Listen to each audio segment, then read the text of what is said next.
قرآن بیان کر رہا ہے کہ 4 شرطیں ہیں نجات کی، اور آپ کے دل میں یہ بات بٹھا دی گئی ہے کہ صرف کلمہ گو ہونا نجات کے لیے کافی ہے، صرف ایمان سے نجات ہو جائے گی۔ یہ بات جو ہے ذہن میں رکھیے، ایک نجات وہ ہے جو ہزار برس تک جہنم میں کوئلہ بننے کے بعد نجات ہو، میں اس نجات کی بات نہیں کرتا، وہ نجات تو ملے گی آپ کو یقیناً۔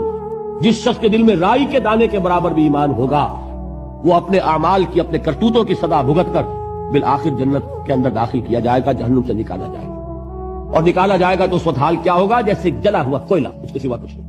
حدیث میں اس کی شرح آئی ہے۔ لیکن یہ نجات نہیں، نجات وہ کہ جو اللہ تعالیٰ میدان حشر ہی میں ہماری مغفرت کا اعلان فرمائے، اللہ تعالیٰ اول وہلے میں ہمیں جنت میں داخل فرمائے، اس نجات کی بات کرتا ہے۔ وہ نجات جان لیجئے محض کلمہ گو ہونے کی بدولت نہیں ملے گی۔